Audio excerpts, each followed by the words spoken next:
So unausgeglichen, wie ich im Moment bin, da sollte ich nicht mal daran denken, mich als Personalchefin zu bewerben. Sebastian, könnte niemand Besseren finden für den Job als dich?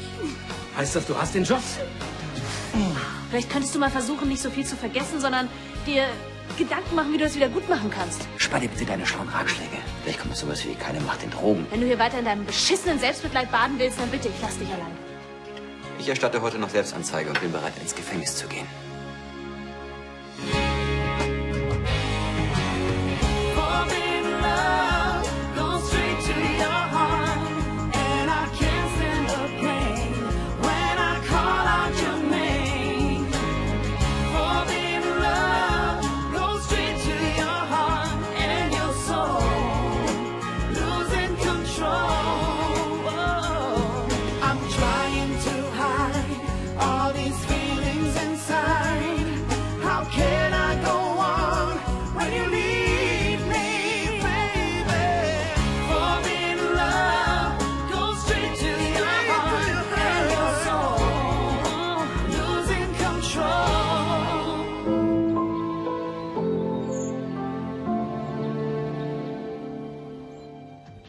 Tristan, überleg dir genau, was du tust. Das habe ich bereits. Und ich hätte gleich zu dem stehen sollen, was ich getan habe. Das stimmt allerdings. Du wirst nicht zur Polizei gehen. Vater, ich weiß ja, dass das für dich nebensächlich ist, aber wenn Tristans Haftpflicht zahlt, dann könnte ich mein Gestüt erheblich leichter vor der Pleite retten. In diesem Fall würde jede Versicherung das aber abschmettern wegen Vorsatz. Es sei denn natürlich, du bist bereit, denen eine abenteuerliche Geschichte aufzutischen, die nichts mit der Wahrheit zu tun hat.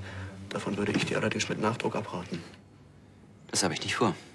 Ich will die Wahrheit sagen, und zwar die ganze Wahrheit. Ach, Tristan, du hattest immer schon Hang zum Pathos. Du hast uns die Wahrheit gesagt. Das reicht. Die Familie hat dich aus dem Gremium ausgeschlossen. Niemand erwartet von dir, dass du ins Gefängnis gehst. Ich habe Rebecca und Marlene in den Flammen zurückgelassen, aus purer Eifersucht. Bella wäre beinahe gestorben, wenn Andi sie nicht gerettet hätte. Es macht die Sache nicht ungeschehen, wenn du dich selber anzeigst. Du verstehst es nicht, oder? Es geht darum, dass ich keinen Brechreiz bekomme, wenn ich morgens in den Spiegel gucke. Tristan, wenn du jetzt gehst, gibt es keinen Weg zurück.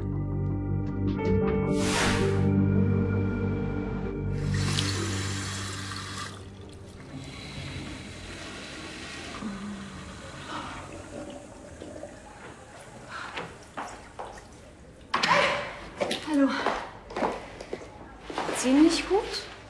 Nee, mir war gerade nur irgendwie etwas übel. Das kenne ich. Am Anfang hing ich ständig über der Kloschüssel. Ja, ich kann mich auch noch sehr gut an früher erinnern. Naja, das kann es ja jetzt nicht sein in Ihrem Alter.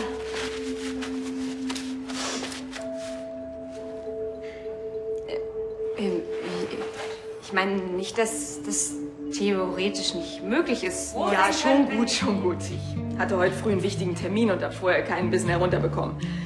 Und jetzt war mir einfach etwas flau.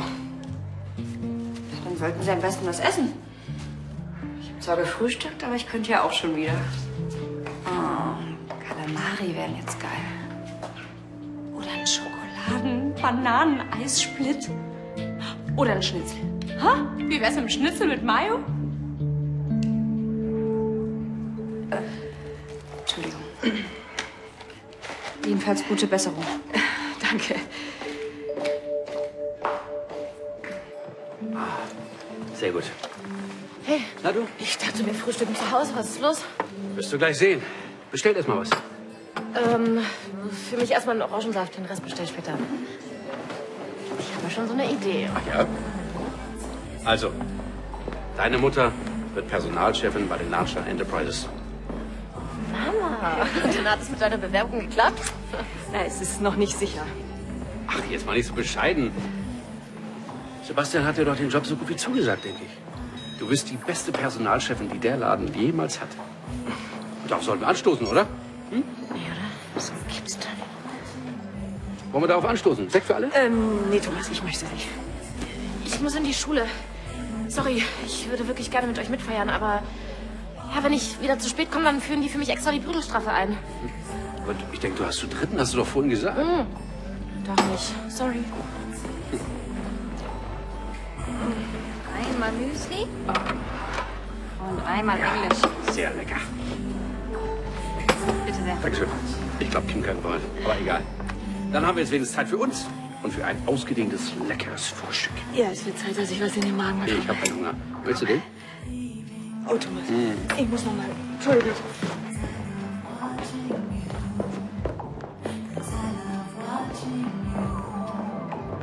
Vicky! Mensch, wird doch alles kalt hier. Ach, Graf Lahnstein. Justus, gut, dass Sie kommen. Ich brauche noch einen Elektrorasierer. Ich werde mich sofort darum kümmern. Es möchte Sie übrigens noch jemand sprechen. Frau Jakob ließ sich nicht aufhalten. Hallo, ich wollte dich gar nicht lange stören. Ich habe meine Kette in deiner Jacke vergessen. Ja, die Kette, richtig. Die habe ich mir ausgeliehen, sozusagen. Als Glücksbringer. Ja, du wirst einen anderen finden. Wie, du willst weg? Jetzt? Was ist denn mit deiner Familie? Sagen wir mal, seit Sie erfahren haben, dass ich mich selbst anzeigen werde, ist das Verhältnis nicht gerade besser geworden. Ich gehe davon aus, dass ich erstmal in Untersuchungshaft komme. Brandstiftung, unterlassene Hilfeleistung. Wow, das ist... Was? Überrascht, dass ich nicht einfach abhaue?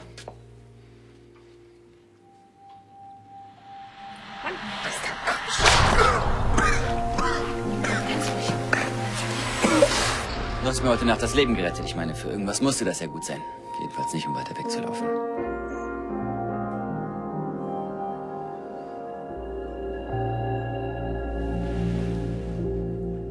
Manche Dinge kann man wieder gerade rücken.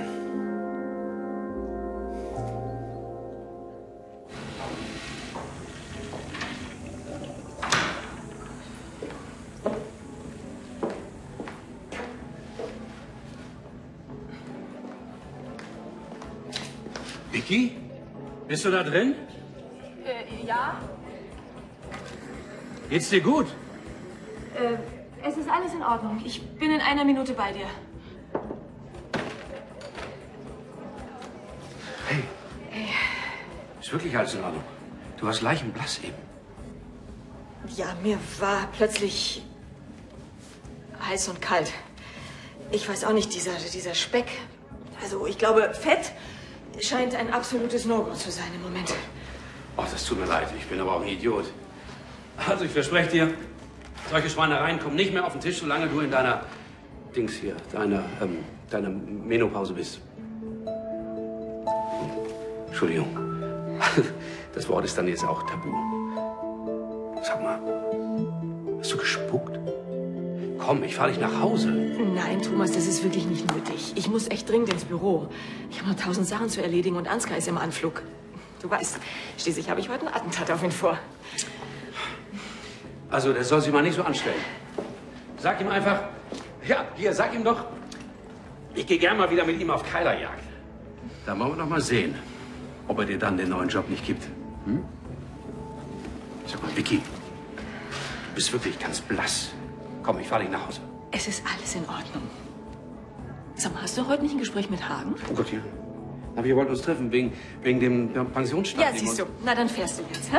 Ich richte noch mein Make-up und dann ist alles im grünen Bereich. Aber schon dich ein bisschen. Schatz.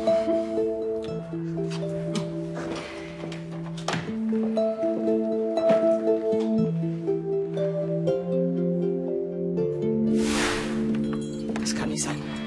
Das kann überhaupt nicht sein. Das ist völlig unmöglich.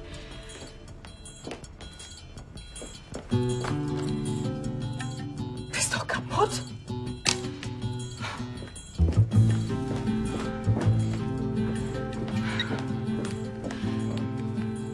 Ja, guten Tag, Viktoria Wolf hier.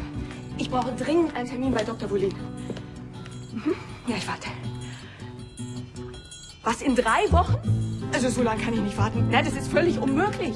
Nein, hören Sie zu, ich brauche sofort die Gewissheit, dass das nur ein Wie? Ach so, die Dr. Wollin ist im Urlaub. Ja, gibt's denn keine Schwangerschaft? Gibt's denn keine Vertretung? St. Vinzenz. Ja, ich hab die Nummer. Danke.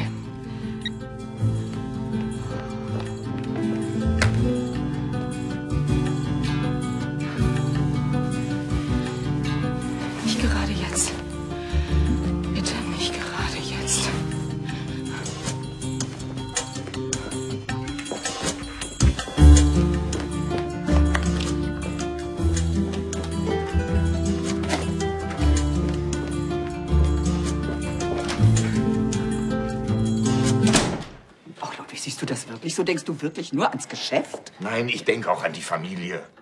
Und an meinen Sohn. Weißt du noch damals, als Helena sich wegen der Fahrerflucht bei der Polizei stellen wollte, da hast du sie daran gehindert. Weil ich sie beschützen musste. Und an dieser Schuld wäre sie fast zerbrochen. Willst du den gleichen Fehler noch mal machen, jetzt bei Tristan? Außerdem habe ich das Gefühl, dass Rebecca und Hagen seine Geste durchaus zu schätzen wissen. Es könnte doch für alle auch ein Zeichen der Versöhnung sein.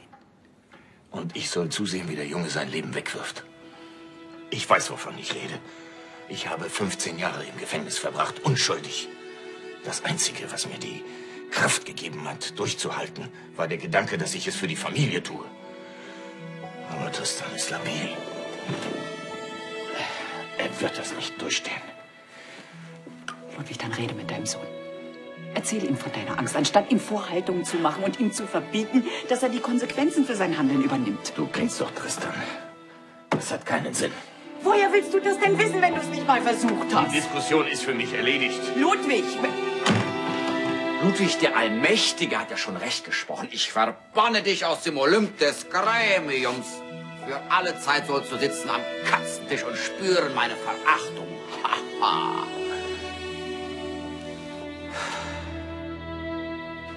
Ich hätte nicht mehr losgehen sollen, sondern gleich ins Gefängnis.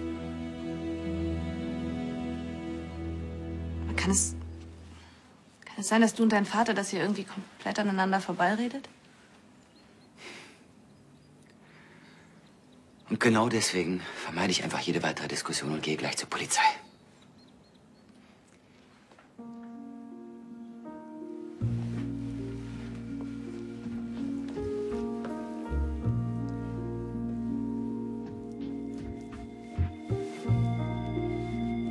Tja, dann wünsche ich dir viel Glück.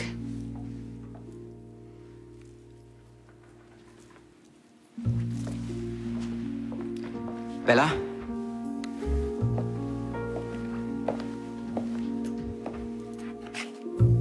Danke.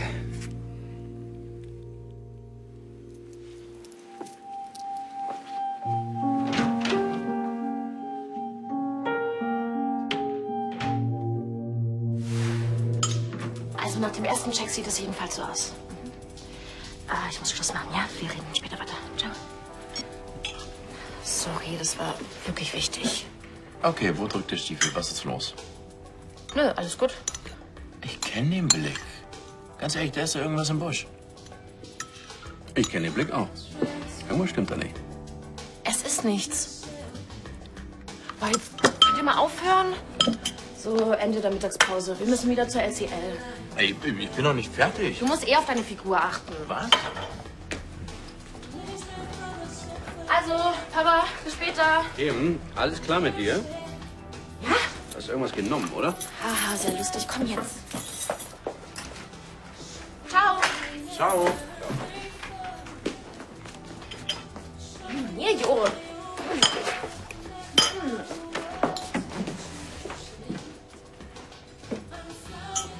Ja, das war ja mal wieder sehr gemütlich.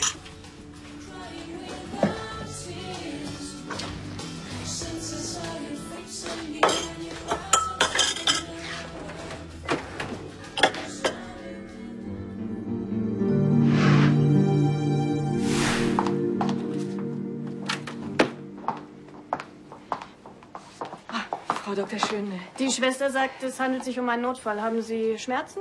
Nein, also es ist so, ich bin in den Wechseljahren. Jedenfalls dachte ich das. Ich habe Stimmungsschwankungen, bin rastlos. Haben Sie akute Beschwerden, die über die üblichen Symptome hinausgehen? Nein, also ja, ich soll schwanger sein. Also ich habe diesen Test gemacht, aber der kann nicht stimmen. Ich habe ihn auch nicht morgens gemacht, wahrscheinlich deswegen. Wissen Sie, das Ganze fing damit an, dass mir heute den ganzen Tag schlecht war. Seit wann sind Sie überfällig? Wann war Ihre letzte Periode? Keine Ahnung. Vor 8 Wochen. Ja, dann sind Apothekentests normalerweise schon sehr zuverlässig. Das kann nicht sein. Ich habe 3 erwachsene Töchter. Außerdem kann ich mir das im Moment wirklich überhaupt nicht vorstellen. Sagen Sie, gibt es denn keinen Test, der wirklich absolut sicher ist? Selbstverständlich, ein Bluttest. Möchten Sie, dass wir den durchführen? Unbedingt. Wann krieg ich denn das Ergebnis dann? Das Labor ist am Limit. Morgen, übermorgen rufen Sie dann an. Nee, so lange kann ich nicht warten. Ich meine, kann man das nicht beschleunigen? Ich zahle das auch. Das ist keine Kostenfrage. Ja, das Labor ist ausgelastet.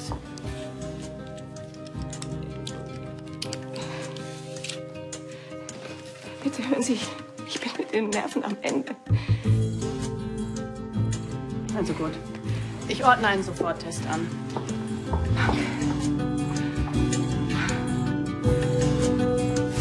Mailbox Victoria Wolf. Nachrichten bitte nach dem Piep. Ja, Vicky, ich bin's, Thomas. Ruf mich bitte sofort zurück, wenn du das abhörst. Es geht um Kim. Ja, und es ist wichtig. Jo. Bist du noch dran?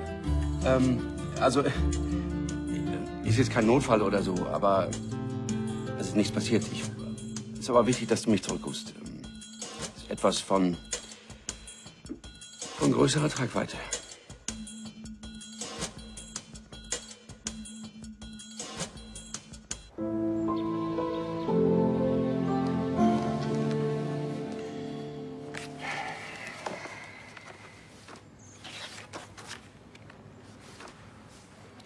Ach, Sebastian, warte.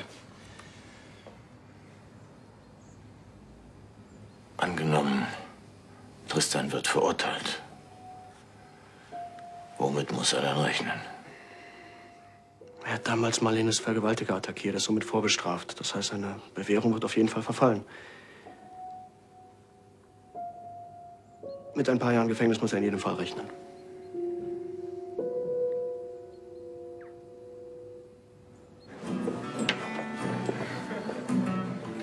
Na, wie ich sehe, hast du dir deine Kette von Tristan zurückgeholt. Ja. Na komm, frag schon. Du platzt doch sonst von Neugier.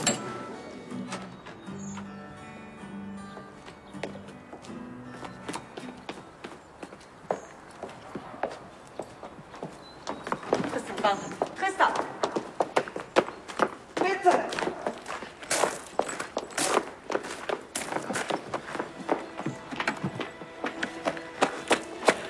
Bitte, Tristan, Kim, ich tue das deinem Vater nicht an. Machst du dir Sorgen, dass sein Ego angekratzt wird, wenn ich mich seinem Befehl widersetze? Er hat Angst um dich. Er hat Angst, dass ich den Knast nicht packe, aber dass er mich für einen Schwächling hält, ist ja nichts Neues. Das ist doch Unsinn, Tristan.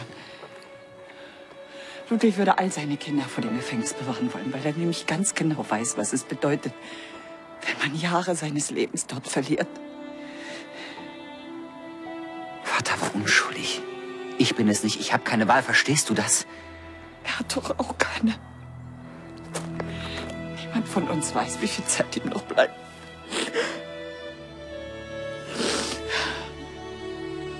Du denkst, Ludwig hält dich für schwach. In Wahrheit ist er es. Weil er nämlich den Gedanken nicht ertragen kann, dass du nicht bei ihm bist, wenn er stirbt.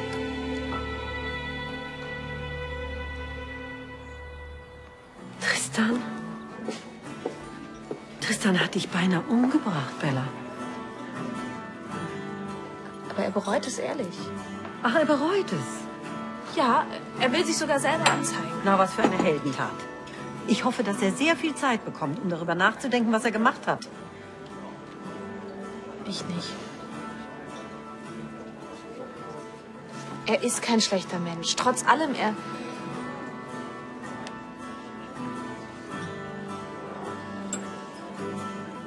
Ich könnte natürlich auf temporäre Unzurechnungsfähigkeit plädieren. Das wird Tristan nicht zulassen.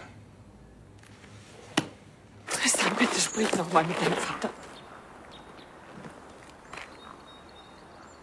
Weißt du, selbst wenn es so ist, wie du sagst, wir würden sowieso keine Basis finden. Oder glaubst du, es würde ihm über die Lippen kommen, dass er dich braucht? Aber ist denn das so wichtig? Ja, das ist es. Was glaubst du, wie lange ich schon darauf warte? Aber Vater würde ja lieber sterben. Nein, er stirbt lieber.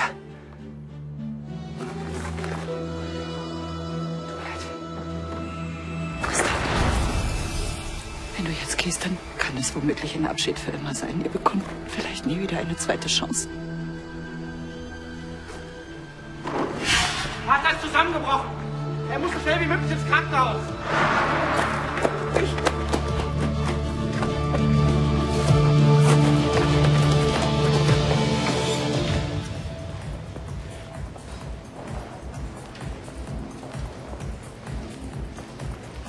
Kim! Hey! Komm her, das nehme ich dir ab. Was machst du hier? Es kann doch wohl nicht sein, dass man dich hier schleppen lässt wie ein Maultier. Sag mal. Das ist aber nicht schwer. Nicht schwer? Du sollst überhaupt nichts tragen. Nicht in deinem Zustand. Und überhaupt, ich meine, wenn dir das jetzt alles hier zu anstrengend ist mit Job und Abi. Was? Du, also, wenn du kürzer treten willst, dann ist das kein Problem. Dann reden Mama und ich mit deinen Chefinnen. Und dann bin ich sicher, dass man dir den Job auch frei hält hier. Wieso frei hält? Aber ist alles okay mit dir? Mit mir schon. Und ich hoffe, dass du weißt, dass du mit mir über alles reden kannst. Geht es immer noch um mein Telefonat mit Leonie? Du denkst, ich verheimliche euch was? Ich denke es nicht nur. Ich weiß es. Ach Mann, Papa. Echt? Was denn, Kim? Hey, jetzt komm. Also gut, aber das soll eine Überraschung für Emil werden. Das ist top secret. Hey, was hast du denn da? Ja, möchtest du vielleicht auch mal probieren, meine neueste Kreation? Darf ich mal? Mhm. Was war das denn, als noch gelebt hat? Das sind King Prawns, und zwar mit einem süßen Chili und Thai-Basilikum. Oh, lecker. Naja. Fisch mit süß. Haha. Kein Wunder, dass Kim darauf steht. Hä? Wieso hat Kim auf einmal merkwürdigen Geschmack oder was? Im Moment vielleicht schon. Dieser Zusammenbruch muss überhaupt nicht bedeuten, dass sich sein Zustand generell verschlechtert hat. Vielleicht war es nur die Aufregung. Ja. Vater ist stark und er schafft das. Auch diesmal.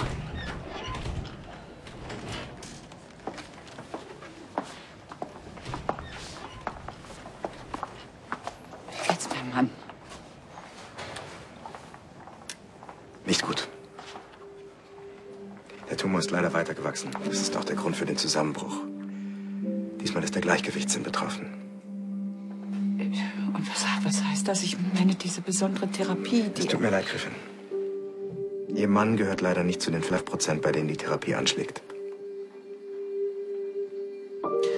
Und jetzt? Wie geht's jetzt weiter? Wir werden Ihren Vater, Ihren Mann, selbstverständlich palliativ versorgen. Das heißt, er wird keinerlei Schmerzen haben. Es gibt keine Hoffnung mehr. Wie lange? Dazu kann ich keine verbindliche Aussage treffen. Sie müssen doch immer wissen, ich meine, wie lange hat er noch? 1 Monat, 2? Diese Einschätzung ist durchaus realistisch. 1, vielleicht auch 2 Monate.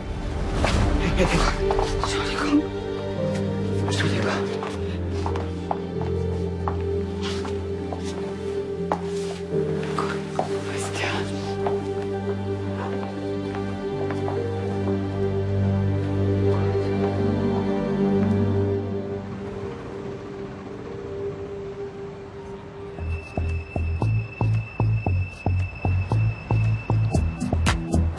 So. Das ist Orange, Avocado, Ingwer. Hat mich Jessica drauf gebracht. Ah, Prost. ich glaube, auf sowas kann man nur kommen, wenn man schwanger ist. Komm, der ist doch lecker. Wegen Schwangeren. Kim hat es gestern noch zu ihrem neuen Lieblingsdrink erklärt. Ja, eben. Wie ja eben? Ja eben? Was meinst du damit ja eben? Was willst du damit andeuten? Oh. Sag mal, kann es sein, dass du einfach mehr weißt, als ich eigentlich wissen sollte? Komm schon. Komm schon. Das kann nicht sein. Ich bin nicht schwanger. Ich bin in den Wechseljahren. Offenbar nicht. Einige Symptome sind ähnlich. Das Ausbleiben der Periode, Stimmungsschwankungen. Sie sind nicht die erste Frau in Ihrem Alter, die diesem Trugschluss aufsitzt. Trugschluss? Der Test hat eindeutig das Hormon HCG in Ihrem Blut nachgewiesen.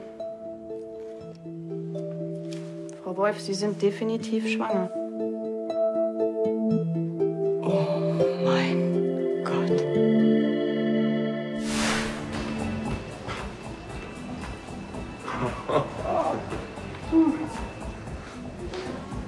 Thomas, ich sag dir eins, wenn du mich hier verarschst, ja, dann kriegen wir ein richtiges Problem. Glaub mir, bei sowas mache ich keinen Spaß.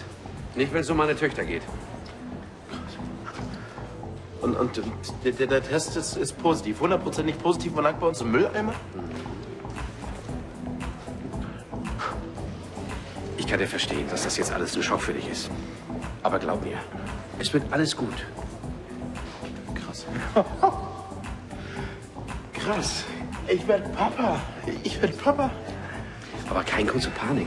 Wieso denn Panik? Das ist die größte Sache auf der ganzen Welt. Ich krieg ein Babychen. Aber warum hat sie mir nichts gesagt? Das verstehe ich nicht. Du, weil sie selbst so unter Schock steht und das wahrscheinlich erstmal für sich verarbeiten muss. Achtung, Bildwechsel aus Nord-Nordost. Was ist denn Nord-Nordost? Da ist Nord-Nordost. Ich glaube, Leonie weiß es. Aber sie muss ja nicht wissen, dass wir es auch wissen, oder? Na, Leonie? Wie geht's dir? Was kann ich dir Gutes tun? Hm? Guten Tag, Herr Wolf. Tag.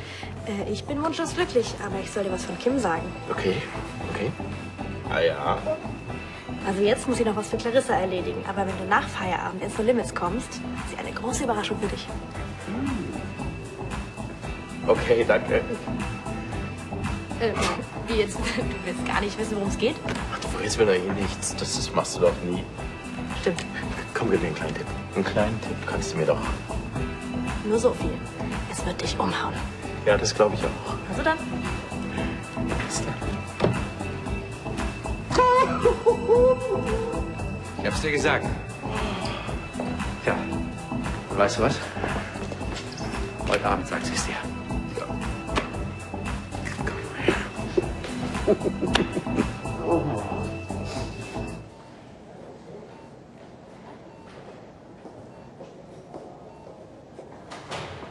Ich scheine es gefasst aufzunehmen.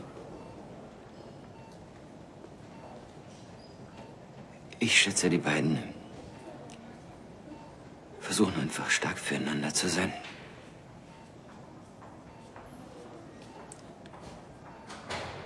Tristan, vergiss endlich diese Selbstanzeige und sei da, wenn er stirbt.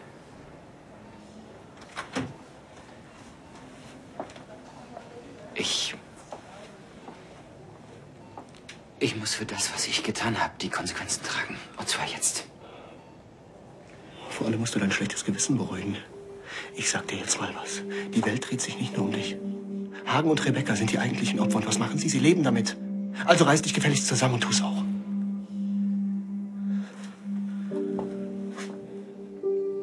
Unser Vater liegt da drin und stirbt wahrscheinlich.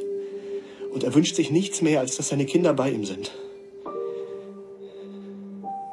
Also sei gefälligst bei ihm und steck dir dein verdammtes Selbstmitleid sonst wohin. Tristan!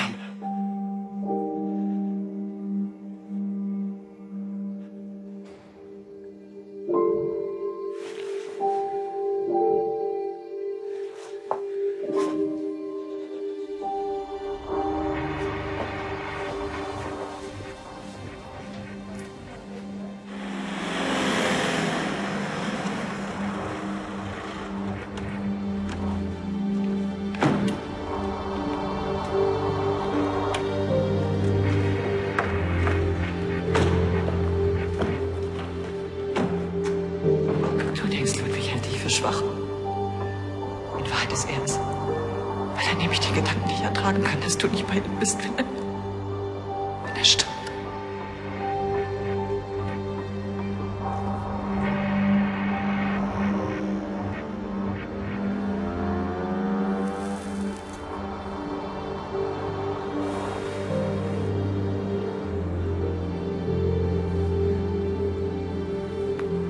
Wenn du jetzt gehst, dann kann es womöglich ein Abschied für immer sein. Ihr bekommt vielleicht nie wieder eine zweite Chance.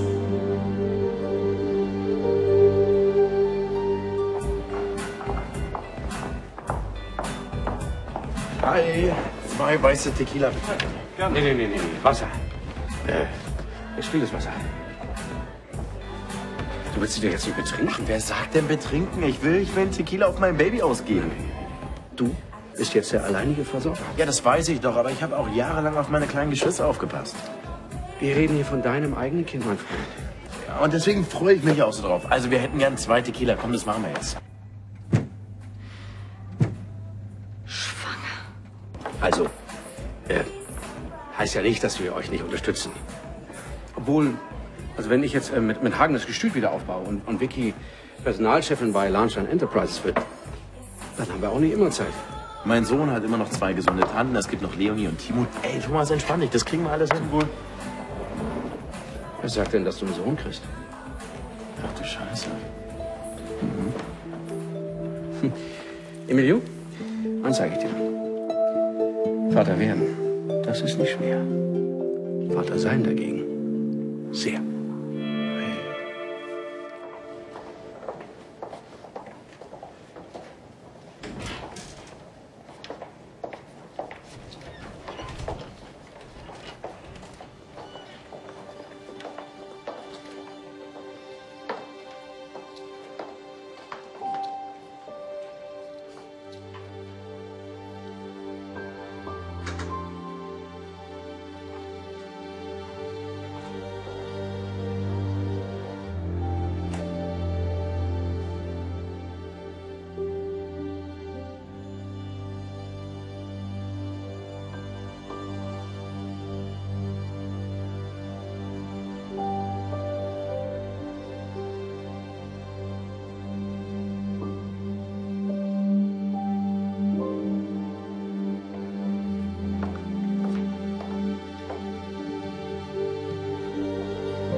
Das Wichtigste ist, dass du lebst und dass du keine Schmerzen hast. Und wer weiß, vielleicht haben wir ja noch mehr Zeit, als wir zu hoffen wagen. Jeder Tag mit dir ist ein Geschenk für mich. Lass uns nicht daran denken, was sein könnte und was nicht. Ja, ich versuch's. Lass uns jeden Augenblick genießen, solange ich dazu noch in der Lage bin. Ja, ich bin ja auch froh, dass ich bei dir sein kann. Ich will doch mit dir alt werden.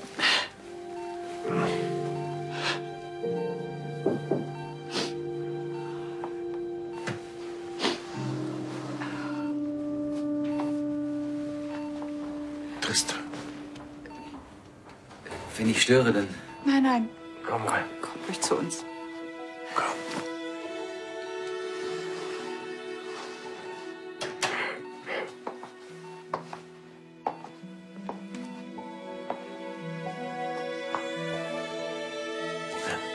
Ich war bei der Polizei.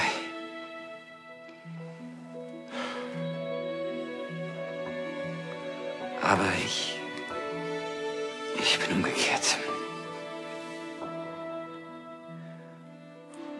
Egal, was ich getan habe und egal, was wir für Differenzen haben. Wir sind eine Familie und mein Platz ist hier bei dir. Danke.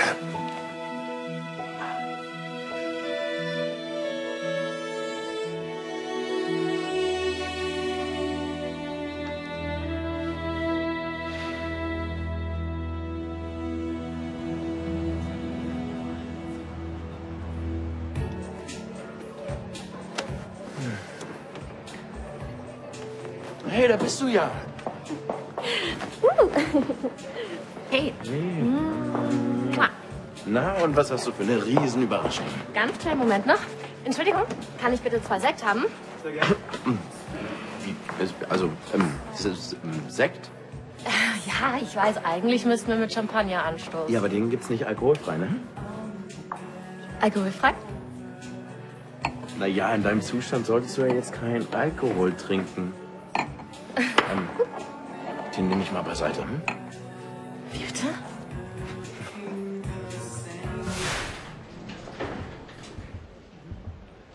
Ja. Okay.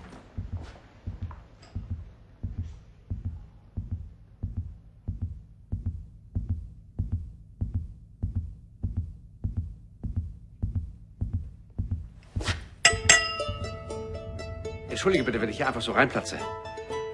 Aber du fällst in Ohnmacht, wenn ich dir sage, was ich heute erfahren habe. Was für ein Zustand. Ja gut, ich bin jetzt ein bisschen aufgeregt, aber Ja, vielleicht lasse ich das mit dem Sekt. Ja, ist vielleicht besser so. Auf dich. Hm? Entschuldigung, ich bin auch ein bisschen aufgeregt. Das ist wirklich furchtbar lieb, aber ich sollte jetzt keinen Alkohol trinken. Glaub mir, vielleicht wirst du anders darüber denken. Mit Sicherheit nicht. Doch. Wenn ich dir sage, was mit Kim ist. Mit Kim? Wieso was ist mit Kim? Kann ich dir jetzt erzählen, was ich für dich organisiert habe? Du bist witzig organisiert. Hm? Und vor allem alleine, ne? Woher weißt du das? Naja. Der Anruf. Ja gut, ich gebe zu, Leonie hatte sogar die Idee. Was hat jetzt Leonie damit zu tun? Na, sie hat als erste von dem geheimen Dinnerclub gehört.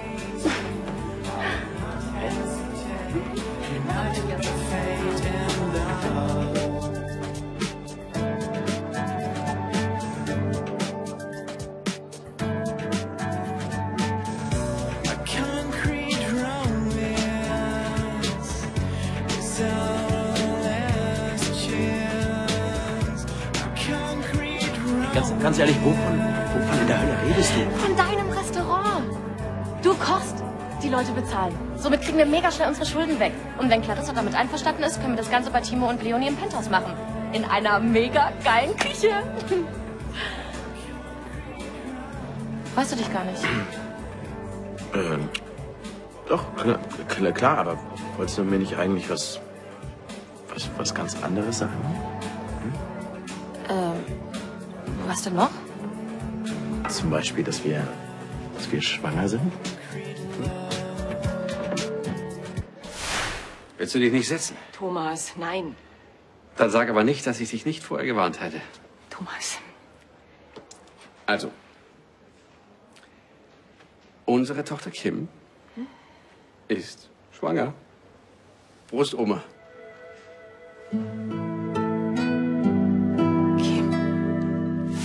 Wie oft denn noch? Ich bin nicht schwanger. Bist du nicht. Aber wenn du nicht schwanger bist, wer zum Teufel ist es dann? Kim? Ja. Ich habe heute einen Schwangerschaftstest bei uns gefunden. Wie? Moment, du sprichst von diesem Schwangerschaftstest, der bei uns im Mülleimer lag. Ja, woher? Der ist nicht von Kim. Der ist von mir. Was? Das heißt, Kim ist nicht schwanger, sondern ich.